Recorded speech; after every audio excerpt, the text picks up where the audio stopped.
7 October গাজায় Israeli আগ্রাসন শুরু হওয়ার আগ পর্যন্ত তেল আবিব বেশ অনেকটা সময় ধরেই অন্য দেশে আক্রমণ করার স্পর্ধা দেখায়নি। ৩৫ বছরেরও বেশি সময় ধরে ইরানের সঙ্গে সাবধান পন্থাও অবলম্বন করে আসছিল, কিন্তু বর্তমান পরিস্থিতি বদলে দিয়েছে সমস্ত সমীকরণ। এখন সীমানা পেরিয়ে আন্তর্জাতিক আইনের তোয়াক্কা না করে যখন তখন এক এক দেশে কখনো ক্ষেপণাস্ত্র, কখনো বা বিমান হামলা করছে মধ্যপ্রাচ্যের বিস্ফোরা ইসরায়েল। এমনকি হিজবুল্লাহকে একেবারে পৃথিবীর বুক থেকে নিশ্চিহ্ন করে দেওয়ার জেদও মাথাচাড়া দিয়ে উঠেছে তেল আবিবের। গেল সপ্তাহে কাতারের মাটিতে হামাস নেতাদের লক্ষ্য করে ইসরায়েলের বিমান হামলা বেশ ঝুঁকিপূর্ণ ছিল।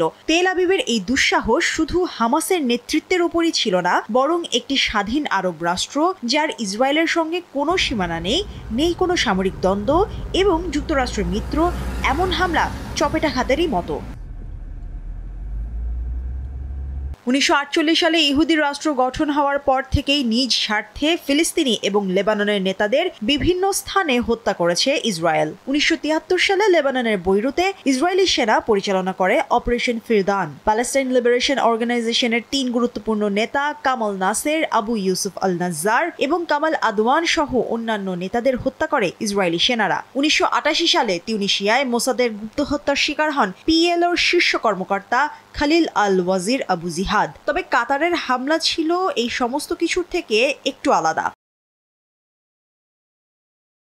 এই হামলা হামাসের মূল নেতৃত্বে আঘাত না হানলেও ইসরায়েল হুমকি দিয়ে বলেছে পরবর্তী হামলায় দ্ব্যর্থহীনভাবে তাদের নির্মূল করা হবে। এমন অবস্থায় যুক্তরাষ্ট্রকে কড়া হুঁশিয়ারি দিয়েছে মিশর। কায়রো ওয়াশিংটনকে স্পষ্ট জানিয়েছে মিশরের ভূখণ্ডে হামাস নেতাদের বাহানায় ইসরায়েলের এমন যে কোনো হামলায় বেজে উঠবে যুদ্ধের দামামা, পরিণতি হবে ভয়াবহ। But critics are not convinced.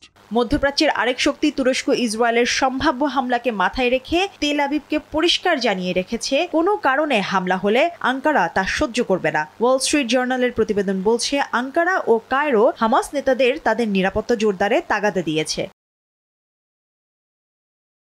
মিশরের সাবেক পররাষ্ট্রমন্ত্রী নাবিল ফাহমি মিডল ইস্ট আইকে জানান, গেল 10 বছরের মধ্যে মিশর ইসরায়েল সম্পর্কের এতটাই অবনতি হয়েছে যে তেল আবিবের ছোট্ট স্ফুলিঙ্গে দাউ দাউ করে জ্বলে উঠবে কায়রো। অন্যের বিষয়ে নাক না গলানো কায়রো আত্মরক্ষায় পিছু হটবে না বলে মত সাবেক এই পররাষ্ট্রমন্ত্রীর। দোহায় হামলা করে এরই মধ্যে অনেক জল্পনা কল্পনার জন্ম দিয়েছে তেল আবিব। বর্তমানে এই পুরো অঞ্চল সতর্ক অবস্থানে রয়েছে। 1948-এর পর থেকে মিশরের সঙ্গে বেশ কয়েকবার যুদ্ধে জড়িয়েছে ইসরায়েল। অন্যদিকে আঞ্চলিক ও আন্তর্জাতিক অঙ্গনে সামরিক সক্ষমতায় নামডাক আছে তুরস্কের। দেশটির সঙ্গে এই ধরনের কোনো ঘটনা না ঘটলেও ইসরায়েলের একটি ভুল পদক্ষেপ এই অঞ্চলে বয়ে নিয়ে আসবে এক অপ্রত্যাশিত চরম অস্থিরতা। দোহা হামলায় তেল আবিবের ব্যর্থতায় ইসরায়েলি ওয়ার ক্যাবিনেটকে নতুন চ্যালেঞ্জের মুখোমুখি দাঁড় করিয়েছে। আঞ্চলিক এবং অভ্যন্তরীণ ইমেজ পুনরুদ্ধার করতে ইসরায়েলের পরবর্তী পদক্ষেপে মধ্যপ্রাচ্যের চলমান উত্তেজনা প্রকৃত সংঘাতে রূপ নিতে পারে। এই অঞ্চলে যতদিন পর্যন্ত না শান্তি এবং ন্যায় বিচার স্থাপন হচ্ছে, ততদিন এমন আশঙ্কা উড়িয়ে দেয়া যাবে না। মুশরিফা নুজাত, দেশ টিভি।